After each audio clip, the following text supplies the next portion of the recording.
Iran has accused the United States of violating the Islamabad Memorandum of Understanding. Tehran says there is no justification for Washington to abandon the agreement. For further insight, we are joined live from Kuwait City by Major General Yusuf Al-Mulla, former commander of the Kuwaiti Air Force. Thank you, Mr. Al-Mulla, for joining us from Kuwait. Now, Kuwait has been under sustained attack for days now. Is there any chance that it could get drawn deeper into this conflict? The situation is very serious and it will continue. To understand the big picture, we must go to the past and zoom out strategically to see what happened and what is happening and what will happen on the future. What is happening these days is a continuous effort to implement three plans: the New World Order, the Middle East, the New Middle East Order, and the Great Israel. It may pause for a short time and will continue in different forms and shapes, no matter who is the president of the United States. And what we see today is one chain from a long chain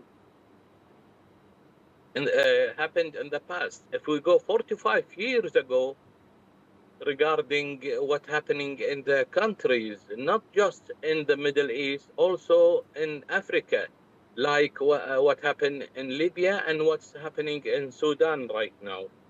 So it will continue in different forms and shape. So if your This prediction, situation, if you don't mind me jumping in there, if your prediction is that this is going to be long and drawn out because it might be part of a bigger plan, then how can governments of Gulf countries like Kuwait protect civilians at this time? the Gulf countries are trying to stay away from being dragged to this conflict and the military operation, and sticking to self-defense to avoid any escalation, and trying to use peaceful situation through diplomatic efforts via the ambassadors, the mediators, to reach a solution. But unfortunately, there is no uh, any influence of the mediators to stop the aggressions in the Gulf country, because it's a cycle in the past few weeks. There is a risk of the ships to pass through Strait of Hormuz using a southern pass, which did not be clear in the Memorandum of Understanding, Article 5. It says that Iran will assure the pass of the vessels through the Strait of Hormuz. And the Iranians thought that they're going to use the northern pass, which Irani put and put also to be used, and put some uh, instructions to pay fees and to stick to their rules.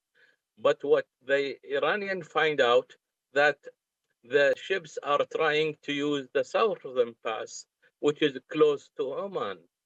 Definitely the old pass, which is in the middle, is closed because of the mines there.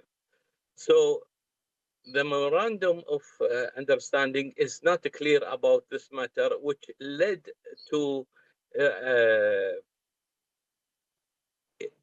that Iranians attacked the ships.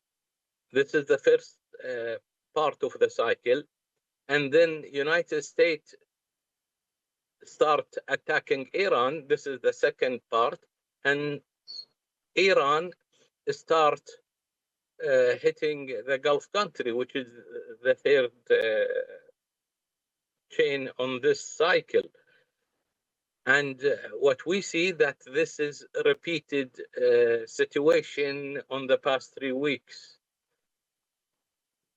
for you to explain this. One analyst referred to it as the memorandum of misunderstanding, and you've just helped to kind of explain how that misunderstanding took place.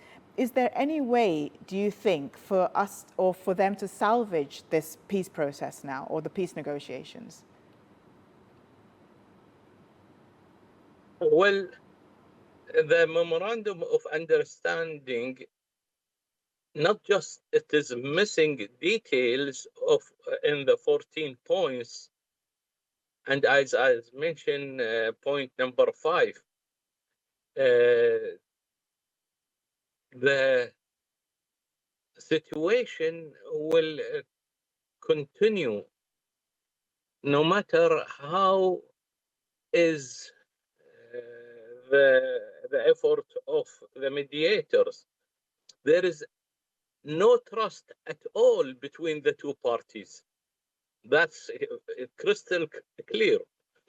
And the second point, that each party is waiting for the second party to act according to the memorandum of understanding. And the 14th point, none of the sides did any clear efforts to implement this MOU. So how should, Pakistan and Qatar, what should they be watching out for over the next few days or few weeks? I think Pakistan and Qatar and other countries, they did a good effort of clarifying the differences between the two parties. But unfortunately, there is a big plan, as I said, and a strategic plan. And we see what happened in this strategic plan, which is the New World Order, changing of regimes, destroying the military capability on the countries. And this is in the past 45 years. If you go to history, and I am following this since 16 years, I put I thought that on 2016, sorry, on June 2016, that what if Iran decided to close the Hormuz Pass? And that was on a TV, and it's available. So we follow a clear, true and clear points, and we have evidence of what we are saying. We are not following assumptions. So when we look at the past and we will go strategic to cover the whole area, we can tell what things is going to happen in the future and why these things happening now. I think if Iran decided to go along with the United States and avoid helping their parties in the region and clarify many points with Israel, it will be a good neighbor for them. But unfortunately, Iran will not do that. Mr. Al-Mulla, thank you very much for your input, for joining us from Kuwait.